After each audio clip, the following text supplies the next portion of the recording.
And we're continuing with the third chapter of The Whispering Mountain. Owen has been kidnapped by Bilk and Prigman, who also have the harp. We know that they were sent by Lord Malin after Owen's grandfather was knocked out by the drink that he was given. They've thrown away the key to the back door and are traveling into valleys along the mountain. To Owen, without his glasses, everything seemed a confused, dazzling blur. The trees in their autumn colors of rust and gold, the greener hillsides above them streaked with white threads, which were waterfalls, all swam together into a vague but beautiful tapestry. Prigman felt Owen's restless movement.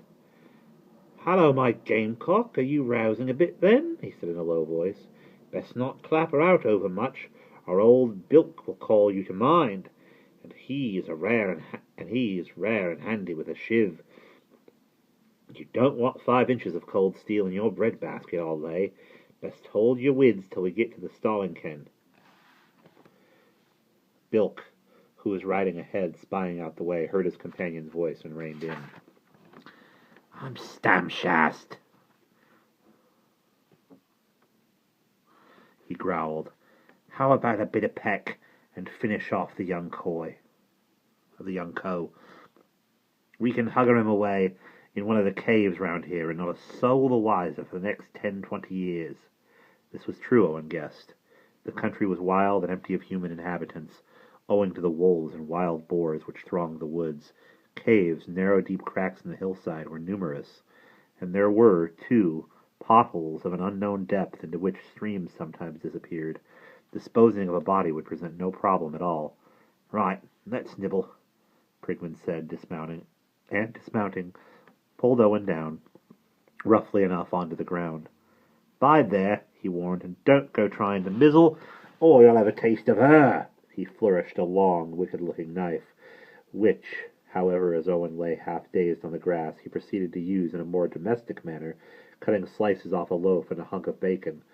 He laid a slice of bacon on a lump of bread, took a huge bite of both, and then prepared a similar slab for Owen. "Here, young co, I dare say you can peck a bit." He held it handy, and Owen, suddenly realizing how ravenous he was, made a clumsy bite at it, which amused Prigman greatly. "Dang it, man, don't waste panem on him," Bilk said, scandalized. "Why, soon as we've done, I'm a-going to slit his tripes and drop him into the lodge yonder." "No, hearken, friend, I've a better lay than that.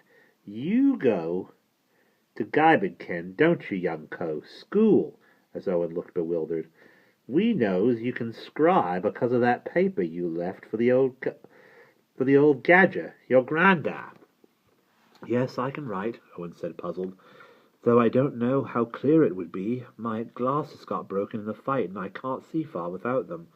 "Oh, I'll lay you could do it naffy enough for us," Prigman said, and then, with a meaning glance at Bilk, "Reckon if you're so sand-eyed without your glazing cheats, you can't see me and Bilk very clear, eh, boy? Not to know us by our nabs." "No, I wouldn't recognize you if I saw you across the street," Owen said truly. Prigman gave another triumphant glance at Bilk, who, however, remained suspicious. So, he growled. "That's not a-going to put any mint sauce in our pockets, I can see it." "Oh, don't you gammon, Slowtop," Prigman exclaimed impatiently. "The young co can scribe a letter saying as how he took the harp, and he wants a deal of mint, 1,000 guineas, say, afore he'll hand it back, and we can tell old Stigmatical as how the harp had been prigged afore we ever got to the ken. Now do ye glimmer?" "Ha-hum," Bilk said, pondering this. "Who does the young co send the letter to?" "Why, to his grandad, ye Banbury cheese." "That old gadger hasn't got 1,000 guineas. Odds if he's got 1,000 groats. Oh, give over pribbing and prabbling. He'll pass the letter on to his lordship." "Not he," said Bilk, shaking his head. "The old gadger's as proud and stiff-stomached as a porcupig. Look how he wouldn't hand over the harp, last cockshut. 'Not fully convinced of your lordship's title to it,' says he, calm as a whelk. My lord's glaziers fair flaming with passion, and he and his crashers a gnashing. That's true, muttered Prigman. You've got a rare pig-headed grand for young Co. Didn't it been for him refusing to hand over the Banbor, you'd be snug asleep in your libbage now, instead of a-rambling out in the dews of ill with us. In spite of the trouble he was in, Owen felt proud to think that his grandfather had refused to give up the harp. Pity the people of Pennygap didn't know that, he thought. Are you taking the harp to Lord Malin, then? He asked incautiously. Ask no catechicks, and you'll hear no peavy-wids, growled Bilk, moving his knife from side to side in a very disagreeable way. Owen took the hint and asked no more. The two men went on with their discussion. Why not send the letter signed straight to my lord, then? Prigman suggested. He'd pay up plenty, special if he thought some other cove might get his fambles on the Bandor first. By gar, I have it, my bully cove! Bilk gave a shout of laughter. It came oddly from his bad-tempered face. Ha, ha, ha, ha, ha! We'll send letters to all the worships. Aye, to His Highness the Prince of Wales, too. Old Morgan at the Bowsing kens that His Highness is a-coming to stay with his lordship at Malin for to hunt the wild grunters. Then the first of 'em to pass over his 1,000 mint clinkers gets the Bandor. Whoa, that's none too bad, Prigman said admiringly. He began to count on his fingers. A letter for Prince David, and a letter for the whiskered sir at the Jumblekin. Owen supposed that by this he meant Mr. Hughes. And a letter for old Stigmatical, that's 3, and tell the lordship is 4. Can you scribe 4 letters, boy? Owen had not the least intention of writing any letters demanding money for the harp, particularly if they purported to come from him, but Prigman gave him a warning kick, so he nodded cautiously. Odds chitlings, then, Bilk said. Let's be on our way to the Starling ken. There's no ink or paper hereabouts. Then, when the young sprig's done the scribbing, we can slit his weason and drop him over Devil's Leap. They bolted their last bits of bread and bacon, untied the ponies, remounted, and continued on their journey, taking a circuitous route through more and yet more uninhabited valleys.